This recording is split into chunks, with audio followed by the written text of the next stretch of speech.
ਚੰਡੋਜ਼ TV ਦੇ programme ਸੰਵਾਦ ਦੇ ਵਿੱਚ ਦਰਸ਼ਕਾਂ ਦਾ ਸਵਾਗਤ। ਦਰਸ਼ਕੋ, ਅਸੀਂ ਹਫਤੇ ਦੇ ਹਰ ਵੀਰਵਾਰ ਤੇ ਸ਼ਨੀਚਰਵਾਰ 2 ਦਿਨ ਇਹ ਪ੍ਰੋਗਰਾਮ ਲੈ ਕੇ ਤੁਹਾਡੇ ਰੂਬਰੂ ਹੁੰਨੇ ਆ ਤੇ ਇਹਦੇ ਵਿੱਚ ਜਿਹੜੇ ਭੱਖ ਦੇ ਮੁੱਦੇ ਆ ਉਹਨਾਂ ਤੇ ਅਸੀਂ ਉਹਨਾਂ ਨੂੰ ਪ੍ਰੋਗਰਾਮ ਸੰਵਾਦ 'ਚ ਲਿਆ ਕੇ ਤੁਹਾਡੇ ਸਨਮੁਖ ਜਿਹੜੇ ਉਹ ਰੱਖਦੇ ਆ। ਅੱਜ ਦਾ ਜਿਹੜਾ ਮੁੱਦਾ ਉਹ ਵੀ ਐਸਾ ਭਖਿਆ ਹੋਇਆ ਕਿ ਜੇ ਸਰਕਾਰਾਂ ਇਨਸਾਫ ਨਾ ਦੇਣ ਤੇ ਸਰਕਾਰਾਂ ਦੇ ਵਿਰੁੱਧ ਵਿਦਰੋਹ ਹੁੰਦੇ ਆ। ਜਦੋਂ ਨਿਆਂਪਾਲਿਕਾ ਵੀ ਨਿਆਂ ਨਾ ਕਰੇ ਤਾਂ ਜਿਹੜੀ ਗੱਡੀ ਆ ਉਹ ਕਿਸੇ ਹੋਰ ਰੂਟ ਨੂੰ ਮੋੜ ਦੇਵੇ ਤਾਂ ਉੱਥੇ ਵੀ ਸਵਾਲ ਜਿਹੜੇ ਆ ਉਹ ਚਾਹੇ ਦਬਵੀਂ ਆਵਾਜ਼ 'ਚ ਉੱਠਦੇ ਆ ਪਰ ਉੱਠਦੇ ਜ਼ਰੂਰ ਆ। ਪਿਛਲੇ ਦਿਨਾਂ ਦੇ ਵਿੱਚ ਆਮ ਆਦਮੀ ਪਾਰਟੀ ਦੇ ਪ੍ਰਧਾਨ ਭਗਵੰਤ ਮਾਨ, ਮੈਂਬਰ ਪਾਰਲੀਮੈਂਟ ਸੰਗਰੂਰ ਤੇ ਸ਼੍ਰੋਮਣੀ ਅਕਾਲੀ ਦਲ ਦਾ ਪ੍ਰਧਾਨ ਸੁਖਬੀਰ ਸਿੰਘ ਬਾਦਲ, ਮੈਂਬਰ ਪਾਰਲੀਮੈਂਟ ਫਿਰੋਜ਼ਪੁਰ, ਦੋਨਾਂ ਨੇ ਵਾਰ-ਵਾਰ ਪੰਜਾਬ ਦੀਆਂ ਜਿਹੜੀਆਂ ਹੱਕੀ ਮੰਗਾਂ ਨੇ ਜਿਹੜੀਆਂ 1947 ਤੋਂ ਲੈ ਕੇ ਲਟਕਦੀਆਂ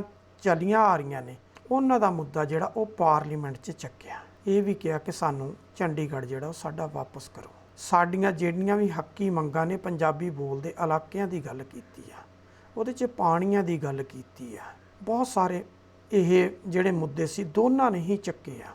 ਪਹਿਲਾਂ ਭਗਵੰਤ ਮਾਨ ਨੇ ਚੱਕਿਆ ਤੇ ਫਿਰ ਸੁਖਬੀਰ ਸਿੰਘ ਬਾਦਲ ਨੇ ਚੱਕਿਆ। ਹੁਣ ਇਸ ਦੇ ਨਾਲ ਇੱਕ ਘਟਨਾ ਹੋਰ ਵਾਪਰ ਗਈ।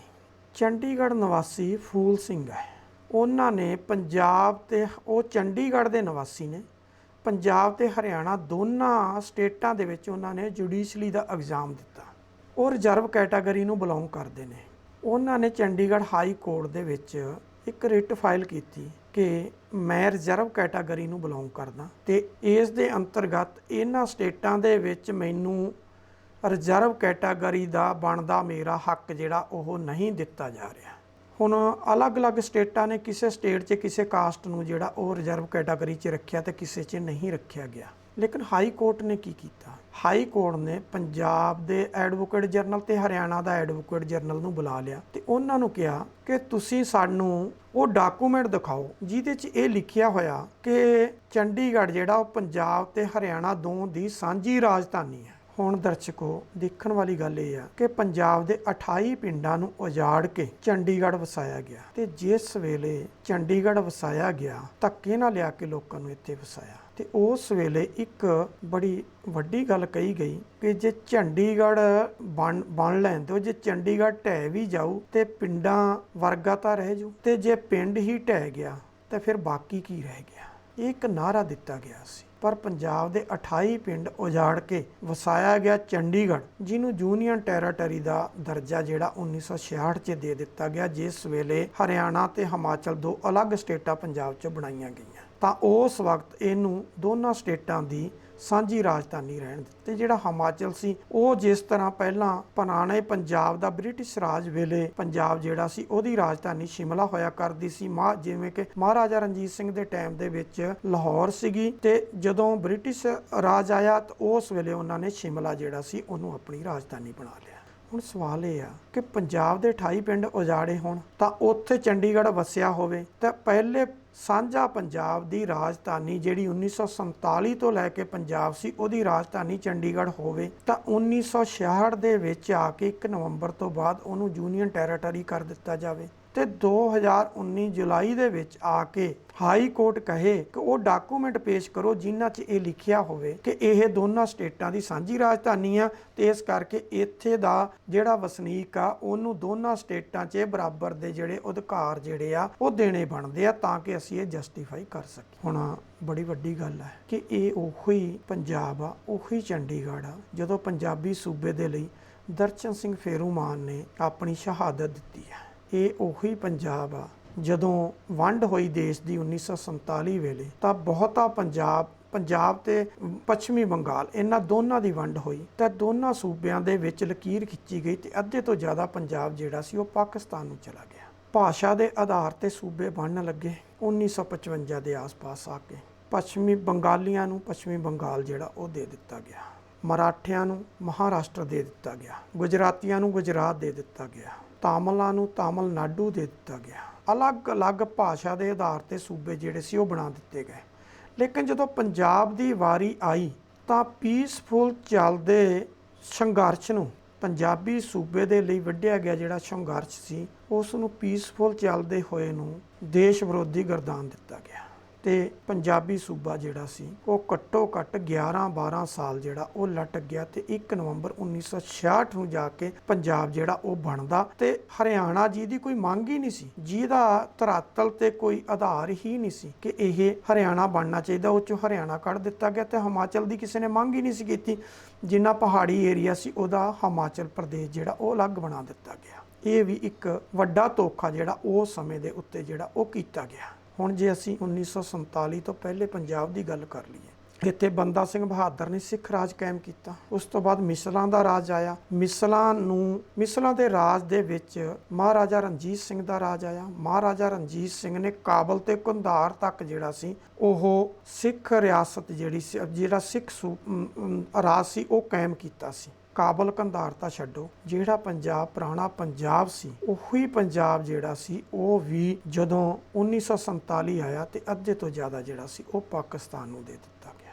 ਇਹ ਉਹੀ ਪੰਜਾਬ ਸੀ ਜਿਹਦੀਆਂ ਸਰਹੱਦਾਂ ਇੱਕ ਬੰਨੇ ਕਾਬਲ ਕੰਧਾਰ ਤੱਕ ਸੀ ਤੇ ਦੂਸਰੇ ਬੰਨੇ ਦਿੱਲੀ ਤੱਕ ਸੀ, ਲੇਕਿਨ ਉਹਨੂੰ ਸੀਮਤ ਕਰ ਦਿੱਤਾ ਗਿਆ। ਪਹਿਲਾਂ ਵੰਡ ਜਿਹੜੀ ਸੀਗੀ ਉਹ ਇਸ ਗਲਤ ਤਰੀਕੇ ਨਾਲ ਕੀਤੀ ਗਈ ਕਿ ਪਾਕਿਸਤਾਨ ਨੂੰ ਦੇ ਦਿੱਤਾ। ਜਿਹੜਾ ਬਚਿਆ ਉਹਦੀਆਂ ਵੀ 3 ਸਟੇਟਾਂ ਬਣਾਤੀਆਂ।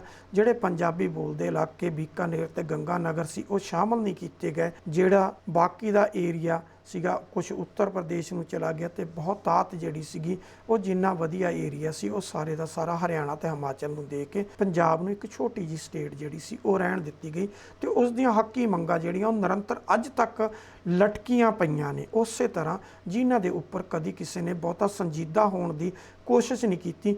ਕੇਵਲ ਤੇ ਕੇਵਲ ਜਦੋਂ ਚੋਣ ਆਉਂਦੀ ਆ ਉਹ ਚੋਣਾਂ ਦੇ ਵਿੱਚ ਜਿਹੜੀ ਪਾਰਟੀ ਵੀ ਇੱਥੇ ਸੱਤਾ ਤੇ ਕਾਬਜ਼ ਹੋਣ ਦੀ ਕੋਸ਼ਿਸ਼ ਕਰਦੀ ਆ ਉਸ ਵੇਲੇ ਉਹ ਉਹਨਾਂ ਹੱਕੀ ਮੰਗਾਂ ਦਾ ਜਿਹੜੀ ਸੂਬੇ ਦੀਆਂ ਨੇ ਉਹਦੀ ਗੱਲ ਕਰਦੀ ਆ, ਲੇਕਿਨ ਉਹਦੇ ਉੱਤੇ ਕਾਰਵਾਈ ਜਿਹੜੀ ਆ ਉਹ ਕੋਈ ਨਹੀਂ ਹੁੰਦੀ। ਉਹ ਜਿਉਂਦੀਆਂ ਤਿਉਂ ਜਿਹੜੀਆਂ ਉਹ ਖੜੀਆਂ ਰਹਿੰਦੀਆਂ ਨੇ। ਹੁਣ ਗੱਲ ਕਰ ਲਈਏ ਕਿ ਪੰਜਾਬੀ ਸੂਬਾ ਜਿਹੜਾ ਸੀਗਾ ਜਿਸ ਵੇਲੇ ਮਹਾਰਾਜਾ ਰਣਜੀਤ ਸਿੰਘ ਦੇ ਤੋਂ ਬਾਅਦ ਬ੍ਰਿਟਿਸ਼ ਕੋਲੇ ਗਿਆ, ਬ੍ਰਿਟਿਸ਼ ਰਾਜ 'ਚ ਆ ਗਿਆ।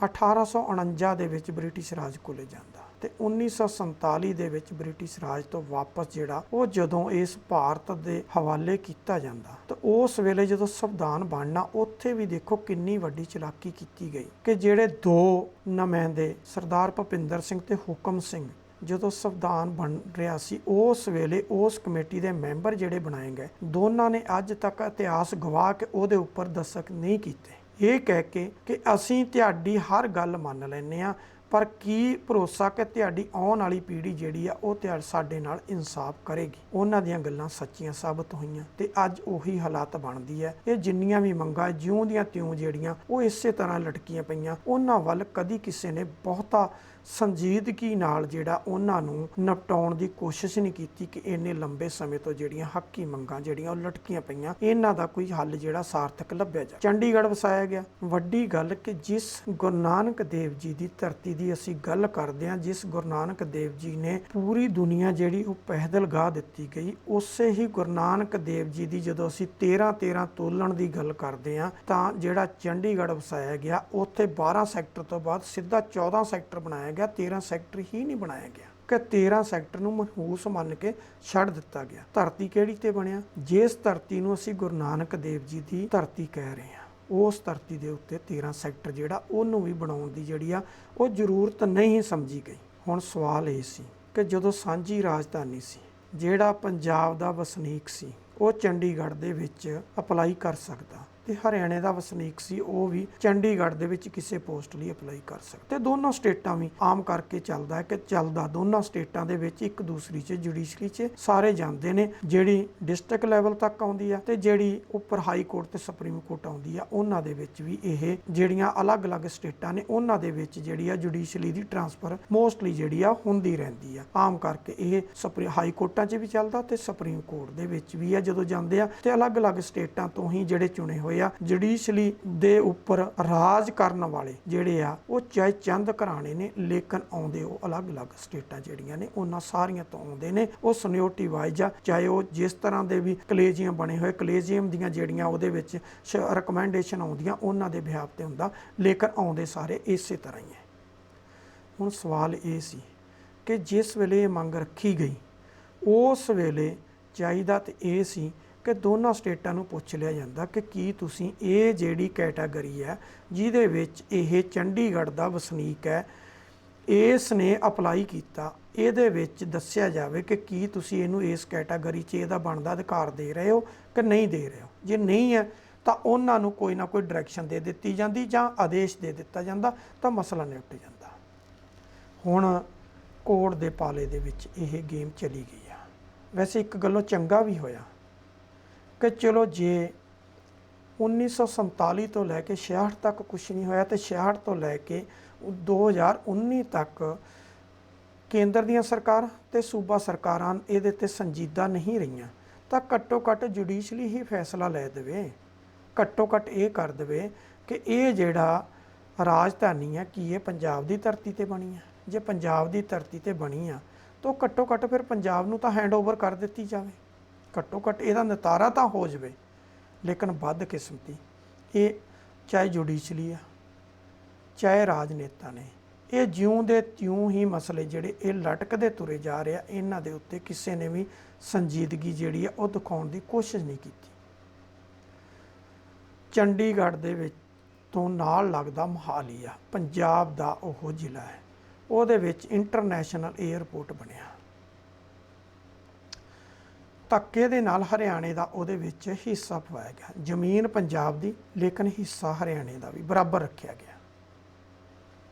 ਪੰਜਾਬ ਦੇ ਕਿੰਨੇ ਪਿੰਡ ਉਜਾੜੇ ਗਏ ਉਸ ਇੰਟਰਨੈਸ਼ਨਲ ਏਅਰਪੋਰਟ ਨੂੰ ਬਣਾਉਣ ਲਈ, ਲੇਕਿਨ ਹਰਿਆਣੇ ਦਾ ਬਰਾਬਰ ਹਿੱਸਾ ਪੰਜਾਬ ਦੇ ਵਿੱਚ ਬਣਨ ਵਾਲੇ ਇੰਟਰਨੈਸ਼ਨਲ ਏਅਰਪੋਰਟ 'ਤੇ ਰੱਖਿਆ ਗਿਆ। ਅੱਜ ਤੱਕ ਉਹ ਇਸੇ ਤਰ੍ਹਾਂ ਹੀ ਮਸਲਾ ਲਟਕਿਆ ਪਿਆ ਜਿੰਨੀ ਦੇਰ ਤੱਕ ਪੰਜਾਬ ਵੱਲੋਂ ਰਸਤਾ ਜਿਹੜਾ ਇੰਟਰਨੈਸ਼ਨਲ ਏਅਰਪੋਰਟ ਨੂੰ ਜਾਂਦਾ ਉਹਦੇ ਉੱਤੇ ਪੰਜਾਬ ਵੱਲੋਂ ਹੋਲਡਿੰਗ ਲੱਗੇ ਹੋਏ ਨੇ ਮੋਹਾਲੀ ਇੰਟਰਨੈਸ਼ਨਲ ਏਅਰਪੋਰਟ, ਜਿੱਥੇ ਜਾ ਕੇ ਏਅਰਪੋਰਟ ਦੀ ਹੱਦ ਸ਼ੁਰੂ ਹੋ ਜਾਂਦੀ ਆ ਉੱਥੇ ਜਾ ਕੇ ਇੱਕਦਮ ਜਿਹੜੇ ਹੋਲਡਿੰਗ ਨੇ ਸਾਈਨ ਬੋਰਡ ਨੇ ਉਹ ਸਾਰੇ ਦੇ ਸਾਰੇ ਜਿਹੜੇ ਨੇ ਇੰਟਰਨੈਸ਼ਨਲ ਏਅਰਪੋਰਟ ਚੰਡੀਗੜ੍ਹ ਦੇ ਆ ਜਾਂਦੇ ਨੇ। ਪੰਜਾਬ ਦੀ ਹੱਕੀ ਮੰਗ ਸੀ ਕਿ ਇਸ ਇੰਟਰਨੈਸ਼ਨਲ ਏਅਰਪੋਰਟ ਦਾ ਨਾਮ ਜਿਹੜਾ ਹੈ ਉਹ ਭਗਤ ਸਿੰਘ ਦੇ ਨਾਮ 'ਤੇ ਰੱਖਿਆ ਜਾਵੇ। ਸ਼ਾਇਦ ਕਿਤੇ ਨਾ ਕਿਤੇ ਹਰਿਆਣਾ ਸਰਕਾਰ ਤੇ ਕੇਂਦਰ ਸਰਕਾਰ, ਚਾਹੇ ਉਸ ਵੇਲੇ ਹਰਿਆਣੇ ਵਿੱਚ ਵੀ ਕਾਂਗਰਸ ਦੀ ਸਰਕਾਰ ਸੀ, ਪੰਜਾਬ 'ਚ ਵੀ ਕਾਂਗਰਸ ਦੀ ਰਹਿ ਕੇ ਗਈ ਤੇ ਦਿੱਲੀ 'ਚ ਵੀ ਕੇਂਦਰ ਜਿਹੜੀ ਸੀ ਉਹ ਕਾਂਗਰਸ ਦੀ ਸੀ। ਹੁਣ ਪੰਜਾਬ ਦੇ ਵਿੱਚ ਚਾਹੇ ਪਿੱਛੇ ਅਕਾਲੀ ਦਲ ਬੀਜੇਪੀ ਸਰਕਾਰ ਰਹੀ, ਹਰਿਆਣੇ 'ਚ ਬੀਜੇਪੀ ਤੇ ਕੇਂਦਰ 'ਚ ਵੀ ਬੀਜੇਪੀ ਹੈ, ਲੇਕਿਨ ਕਿਸੇ ਨੇ ਵੀ ਸੰਜੀਦਗੀ ਦੇ ਨਾਲ ਇਹਨਾਂ ਮਸਲਿਆਂ ਨੂੰ ਹੱਲ ਕਰਨ ਦੀ ਕੋਸ਼ਿਸ਼ ਜਿਹੜੀ ਉਹ ਨਹੀਂ ਕੀਤੀ ਕਿ ਭਗਤ ਸਿੰਘ ਦੇ ਨਾਮ ਤੋਂ ਕਿੰਨੀ ਕੁ ਨਫ਼ਰਤ ਆ ਕਿ ਇਸ ਇੰਟਰਨੈਸ਼ਨਲ ਏਅਰਪੋਰਟ ਦਾ ਨਾਮ ਜਿਹੜਾ ਉਹ ਭਗਤ ਸਿੰਘ ਦੇ ਨਾਮ 'ਤੇ ਵੀ ਨਹੀਂ ਰੱਖਿਆ ਜਾ ਸਕਦਾ। ਤੇ ਇਸ ਮਸਲੇ ਨੂੰ ਜਿਉਂ ਦਾ ਤਿਉਂ ਜਿਹੜਾ ਉਹ ਲਟਕਾ ਕੇ ਜਿਹੜਾ ਉਸੇ ਦੀ ਉਸੇ ਤਰ੍ਹਾਂ ਹੀ ਰੱਖਿਆ ਪਿਆ ਵਾ। ਹੁਣ ਵੱਡੀ ਗੱਲ ਤਾਂ ਇਹ ਆ ਕਿ ਇਕੱਲੇ ਸੂਬਿਆਂ ਨੂੰ ਵੱਧ ਅਧਿਕਾਰਾਂ ਦੀ ਗੱਲ ਚੱਲੀ ਤਾਂ ਉਹ ਪੰਜਾਬ ਨੇ ਚੱਕੀ। ਜਦੋਂ ਪੰਜਾਬ 'ਚੋਂ ਹੱਕੀ ਮੰਗ ਜਿਹੜੀ ਸੀ ਉਹ ਚੱਕੀ ਗਈ ਤਾਂ ਪੰਜਾਬ ਨੂੰ ਦਹਿਸ਼ਤਗਰਦ ਜਿਹੜਾ ਉਹ ਐਲਾਨ ਦਿੱਤਾ ਗਿਆ। ਜਦੋਂ ਬਾਕੀ ਸਟੇਟਾਂ ਗੱਲ ਕਰਦੀਆਂ ਨੇ ਤਾਂ ਉੱਥੇ ਕੋਈ ਵੀ ਦਹਿਸ਼ਤਗਰਦ ਨਹੀਂ, ਕੋਈ ਕੁਛ ਨਹੀਂ ਹੈ। ਹਰ ਰੋਜ਼ ਨਵੇਂ ਤੋਂ ਨਵਾਂ ਕਾਨੂੰਨ ਜਿਹੜਾ ਉਹ ਬਣਦਾ ਹੈ। ਹੁਣ ਫੌਜ ਦੇ ਵਿੱਚ ਪਹਿਲਾਂ ਜਿਹੜੀ ਭਰਤੀ ਸੀ ਉਹ ਮੈਰਿਟ ਦੇ ਆਧਾਰ 'ਤੇ ਹੁੰਦੀ ਸੀ, ਲੇਕਿਨ ਜਦੋਂ 1980 ਦਾ ਦੌਰ ਆਇਆ ਤਾਂ ਫੌਜ ਦੇ ਵਿੱਚ ਹਰ ਇੱਕ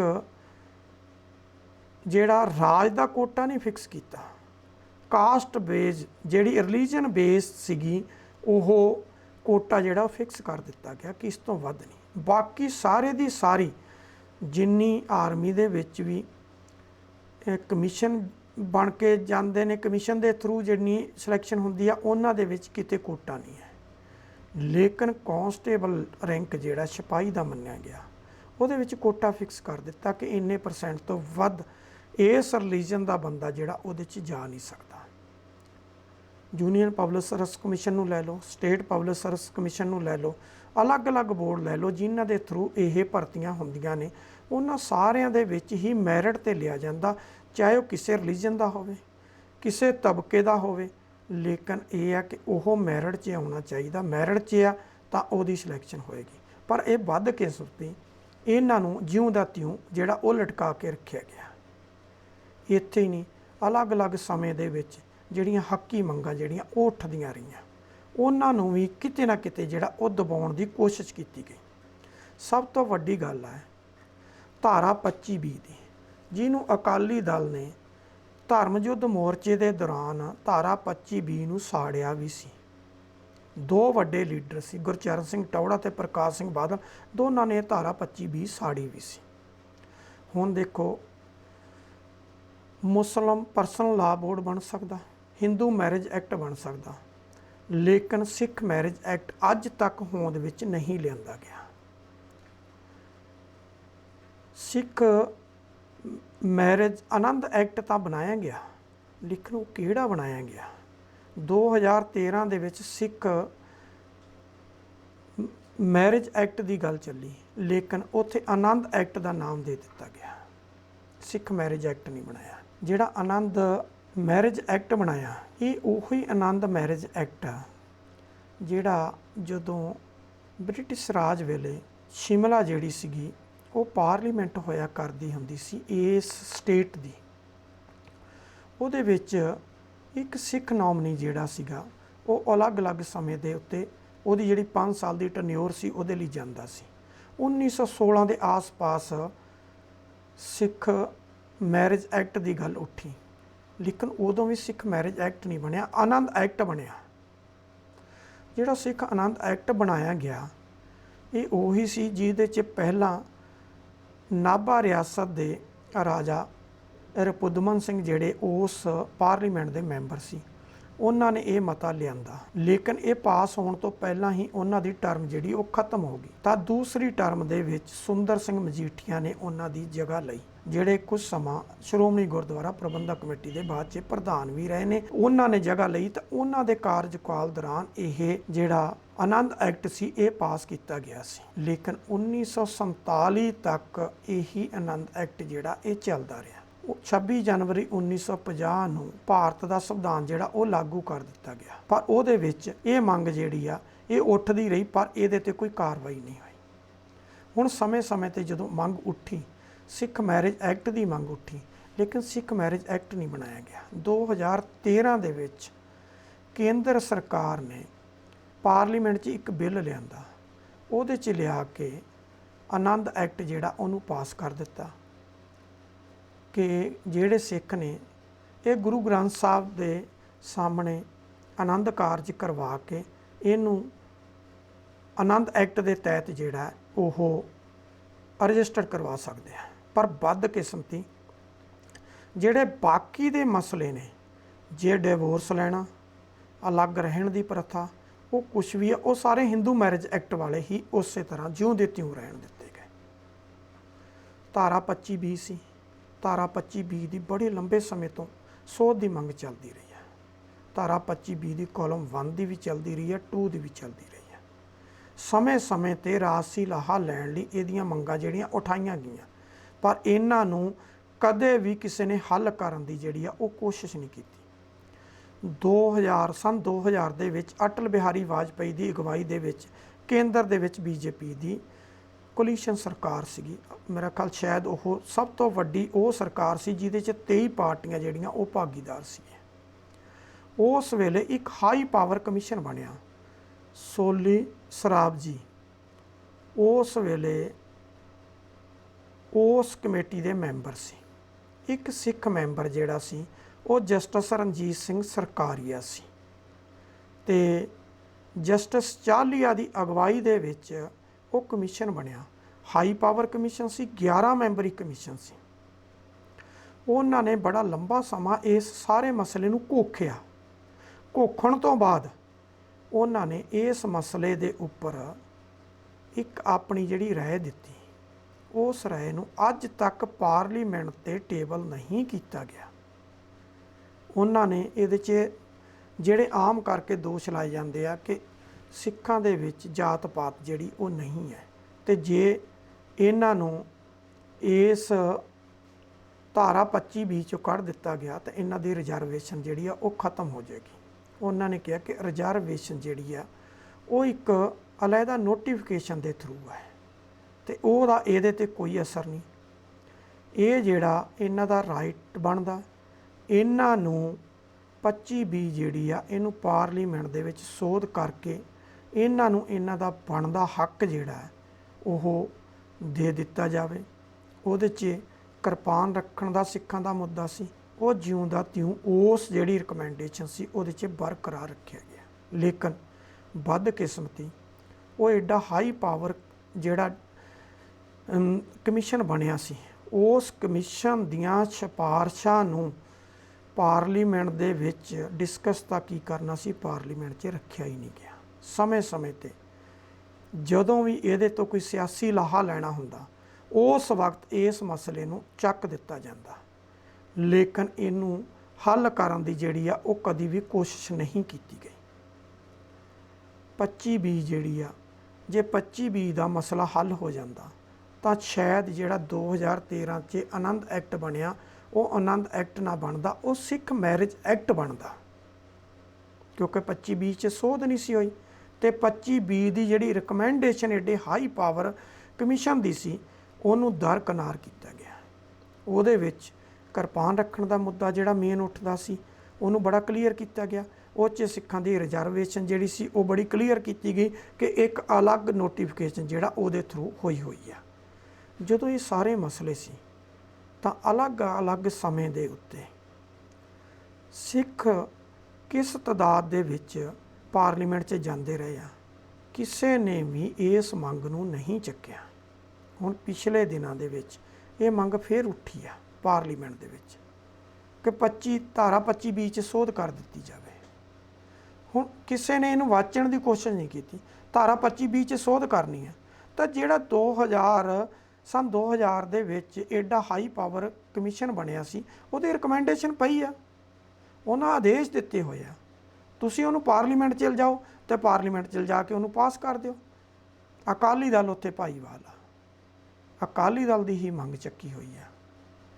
ਜਦੋਂ ਮੰਗ ਚੱਕੀ ਹੋਈ ਆ, ਹੁਣ ਤੱਕ ਕੀ ਸੀ, ਹਰ ਵਾਰ ਇੱਕ ਮੰਗ ਉੱਠਦੀ ਸੀ ਕਿ ਧਾਰਾ 25B ਦੀ ਨੂੰ ਸੋਧ ਕੇ ਲਿਖਣਾ ਕਿ ਉਹਨੂੰ ਡਿਲੀਟ ਕਰਨਾ।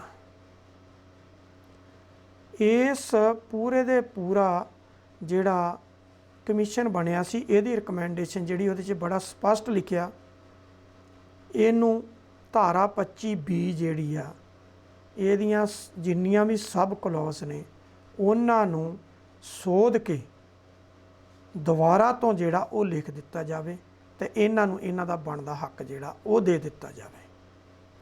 ਹੁਣ ਸਵਾਲ ਇਹ ਆ ਕਿ ਜਦੋਂ ਇੰਨਾ ਕੁਝ ਹੋ ਗਿਆ, ਕਦੀ ਪੰਜਾਬ ਹਰਿਆਣਾ ਹਾਈ ਕੋਰਟ ਜਿਹੜਾ ਉਹ ਕਿਸੇ ਇਸ਼ੂ ਨੂੰ ਉਠਾ ਦਿੰਦਾ ਕਿ ਦੱਸਿਆ ਜਾਵੇ ਤੁਹਾਡੀ ਰਾਜਧਾਨੀ ਕੀ ਆ। ਸਿੱਖ ਮੈਰਿਜ ਐਕਟ ਦੀ ਗੱਲ ਆਉਂਦੀ ਆ ਤਾਂ ਆਨੰਦ ਐਕਟ ਜਿਹੜਾ 1916 ਤੋਂ ਲੈ ਕੇ 1920 ਦੇ ਦਰਮਿਆਨ ਪਹਿਲਾਂ ਹੀ ਸ਼ਿਮਲਾ ਪਾਰਲੀਮੈਂਟ ਤੋਂ ਪਾਸ ਹੋਇਆ ਸੀ, ਉਸੇ ਨੂੰ ਪਾਸ ਕਰ ਦਿੰਦੇ ਹੋ। ਉਹ ਤਾਂ ਆਲਰੇਡੀ ਜਿਹੜਾ ਇਸ ਕਨਸਟੀਟਿਊਸ਼ਨ ਦਾ ਪਾਰਟ ਸੀ ਤਾਂ ਤੁਸੀਂ ਉਸੇ ਨੂੰ ਲੈ ਆਉਂਦੇ ਹੋ। ਉੱਥੇ ਤੁਸੀਂ ਸਿੱਖ ਮੈਰਿਜ ਐਕਟ ਦੀ ਗੱਲ ਨਹੀਂ ਕਰਦੇ। ਜਦੋਂ ਸਿੱਖ ਮੈਰਿਜ ਐਕਟ ਦੀ ਗੱਲ ਆਉਂਦੀ ਆ ਤਾਂ ਉੱਥੇ ਕਹਿ ਦਿੰਦੇ ਹੋ ਕਿ ਧਾਰਾ 25B 'ਚ ਸੋਧ ਨਹੀਂ ਹੋਈ। ਤੇ ਧਾਰਾ 25B ਜਿਹੜੀ ਆ ਉਹਦੇ 'ਚ ਸੋਧ ਦੇ ਲਈ ਸੰਨ 2000 'ਚ ਬਣੇ ਹਾਈ ਪਾਵਰ ਕਮਿਸ਼ਨ ਜਿਹੜਾ 11 ਮੈਂਬਰੀ ਕਮਿਸ਼ਨ ਸੀ ਉਹਦੀ ਰਿਕਮੈਂਡੇਸ਼ਨ ਪਈ ਆ, ਉਹਨੂੰ ਅੱਜ ਤੱਕ ਤੁਸੀਂ ਪਾਰਲੀਮੈਂਟ 'ਚ ਲਿਜਾਣ ਦਾ ਜਿਹੜਾ ਉਹ ਹੌਸਲਾ ਨਹੀਂ ਕਰ ਸਕੇ। ਜੇ ਤੁਸੀਂ ਪਾਰਲੀਮੈਂਟ 'ਚ ਲਿਜਾਣ ਦਾ ਹੌਸਲਾ ਨਹੀਂ ਕਰ ਸਕੇ ਤਾਂ ਹੋਰ ਕਰੋਗੇ ਕੀ ਵੱਖ-ਵੱਖ ਸਮੇਂ ਤੇ ਕੇਵਲ ਚੋਣਾਂ ਲੜਨ ਲਈ ਇਹ ਮੁੱਦੇ ਉਠਾਏ ਜਾਣਗੇ ਜਾਂ ਇਹਨਾਂ ਮੁੱਦਿਆਂ ਨੂੰ ਰਹਿੰਦੇ ਸਮੇਂ ਜਿਹੜਾ ਉਹ ਸੰਜੀਦਗੀ ਨਾਲ ਹੱਲ ਕਰ ਲਿਆ ਜਾਵੇਗਾ। ਹੁਣ ਮੁੱਕ ਦੀ ਗੱਲ ਇਹ ਆ, ਧਾਰਾ 25B ਦੀ ਸੋਧ ਤੁਹਾਡੀ ਉਸੇ ਤਰ੍ਹਾਂ ਪਈ ਆ। ਇਹਨੂੰ ਸਮਾਂ ਰਹਿੰਦੇ ਜਿਹੜਾ ਜਸਟਿਸ ਚਾਹਲੀਆ ਕਮਿਸ਼ਨ ਦੀ ਰਿਪੋਰਟ ਹੈ ਉਹਦੇ ਮੁਤਾਬਕ ਉਸ ਹਾਈ ਪਾਵਰ ਕਮਿਸ਼ਨ ਦੀ ਜਿੰਨੀ ਰਿਕਮੈਂਡੇਸ਼ਨ ਆ ਉਹਨੂੰ ਇਨ ਬਿਨ ਲਾਗੂ ਕਰਕੇ ਇਹਦੀ ਸੋਧ ਜਿਹੜੀ ਕਰਨੀ ਉਹ ਲਾਜ਼ਮੀ ਬਣਦੀ ਹੈ। ਜਦੋਂ ਇਹ ਸੋਧ ਹੋ ਜਾਏਗੀ ਆਟੋਮੈਟਿਕਲੀ ਸਿੱਖ ਮੈਰਿਜ ਐਕਟ ਜਿਹੜਾ ਹੋਂਦ 'ਚ ਆ ਜਾਏਗਾ।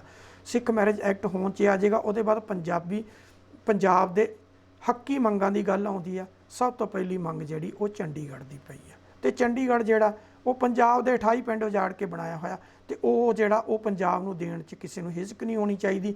ਹਰਿਆਣਾ ਜਿਹੜਾ ਉਹ ਦਿੱਲੀ ਨਾਲ ਲੱਗਦਾ, ਉਹ ਕਿਤੇ ਨਾ ਕਿਤੇ ਆਪਣੀ ਬਣਾ ਲਵੇ। ਜੇ ਨਹੀਂ ਬਣਾ ਲਵੇ, ਜੇ ਹਰਿਆਣੇ ਨੂੰ ਦੇਣੀ ਆ, ਤੇ ਘੱਟੋ ਘੱਟ ਇਹ ਆ ਕਿ ਪੰਜਾਬ ਨੂੰ ਦੱਸ ਦਿੱਤਾ ਜਾਵੇ ਕਿ ਤੁਸੀਂ ਆਪਣੀ ਕਿਤੇ ਨਾ ਕਿਤੇ ਰਾਜਧਾਨੀ ਜਿਹੜੀ ਬਣਾ ਲਓ। ਵੈਸੇ ਬਹੁਤ ਕਰਕੇ ਪੰਜਾਬ ਤੇ ਹਰਿਆਣਾ ਦੋਨਾਂ ਹੀ ਸੂਬਿਆਂ ਨੇ ਆਪਣੇ ਜਿਹੜੇ ਆਫਿਸ ਆ, ਪੰਜਾਬ ਨੇ ਜ਼ਿਆਦਾ ਉਹਨਾਂ ਦੇ ਜਿਹੜੇ ਹੈੱਡ ਆਫਿਸ ਆ ਉਹ ਮੋਹਾਲੀ 'ਚ ਤਬਦੀਲ ਕਰ ਲਏ ਹੋਏ ਨੇ, ਤੇ ਹਰਿਆਣੇ ਨੇ ਆਪਣੇ ਜ਼ਿਆਦਾ ਜਿਹੜੇ ਹੈੱਡ ਆਫਿਸ ਨੇ ਉਹ ਚੰਡੀਗੜ੍ਹ ਦੇ ਵਿੱਚੋਂ ਜਿਹੜੇ ਨੇ ਉਹ ਪੰਚਕੂਲਾ, ਉਹਨਾਂ ਦਾ ਡਿਸਟ੍ਰਿਕਟ ਬਿਲਕੁਲ ਚੰਡੀਗੜ੍ਹ ਦੇ ਨਾਲ ਲੱਗਦਾ, ਉਹ ਉਸ ਸ਼ਹਿਰ 'ਚ ਲਿਜਾ ਚੁੱਕੇ ਨੇ। ਪਰ ਹੁਣ ਦੇਖਣਾ ਕਿ ਇਹ ਰਾਜਨੇਤਾ ਜਿਹੜੇ ਨੇ ਇਹ ਸਿਰਫ ਇਹਨਾਂ ਮੰਗਾਂ ਨੂੰ ਚੱਕਦੇ ਹੀ ਆ ਕਿ ਜਾਂ ਇਹਨਾਂ ਮੰਗਾਂ ਨੂੰ ਪੂਰੀਆਂ ਵੀ ਕਰਾਉਣ ਦਾ ਜਿਹੜਾ ਹੀਲਾ ਜਿਹੜਾ ਉਹ ਕਰਦੇ ਆ। ਮੈਨੂੰ ਲੱਗਦਾ ਕਿ ਕਿਤੇ ਨਾ ਕਿਤੇ ਇਹਨਾਂ ਦਾ ਜ਼ਿਆਦਾ ਬਿਜ਼ਨਸ ਜਿਹੜਾ ਦੋਨਾਂ ਸਟੇਟਾਂ ਦੇ ਜਿਹੜੇ ਰਾਜਨੀਤਿਕ ਲੋਕ ਆ, ਇਹਨਾਂ ਦਾ ਚੰਡੀਗੜ੍ਹ ਦੇ ਵਿੱਚ ਜਿਹੜਾ ਉਹ ਬਿਜ਼ਨਸ ਐਸਟੈਬਲਿਸ਼ ਕੀਤਾ ਹੋਇਆ, ਉਹਦਾ ਕਰਕੇ ਇਹ ਇਸ ਮੰਗ ਨੂੰ ਜਿਉਂ ਦੀ ਤਿਉਂ ਲਟਕਦੀ ਰੱਖਣਾ ਚਾਹੁੰਦੇ ਆ ਕਿ ਸਾਡਾ ਬਿਜ਼ਨਸ ਜਿਹੜਾ ਉੱਥੇ ਜਿਉਂ ਦਾ ਤਿਉਂ ਚੱਲਦਾ ਰਹੇ, ਤੇ ਸੂਬਾ ਜਿਹੜਾ ਉਹ ਆਪਣੀ ਜਗ੍ਹਾ ਤੇ ਖੜਾ ਰਵੇ, ਤੇ ਸਾਂਝੀ ਰਾਜਧਾਨੀ ਜਿਹੜੀ ਇਸੇ 'ਚ ਹੀ ਕੰਮ ਚੱਲਦਾ ਰਵੇ। ਸੋ ਦਰਸ਼ਕੋ, ਅੱਜ ਦੇ ਲਈ ਇੰਨਾ ਹੀ। ਮੈਨੂੰ ਦਿਓ ਇਜਾਜ਼ਤ, ਅਗਲੀ ਵਾਰ ਕਿਸੇ ਹੋਰ ਮੁੱਦੇ ਨੂੰ ਲੈ ਕੇ ਫੇਰ ਤੁਹਾਡੇ ਰੂਬਰੂ ਹੋਵਾਂਗੇ। ਸਤਿ ਸ਼੍ਰੀ ਅਕਾਲ।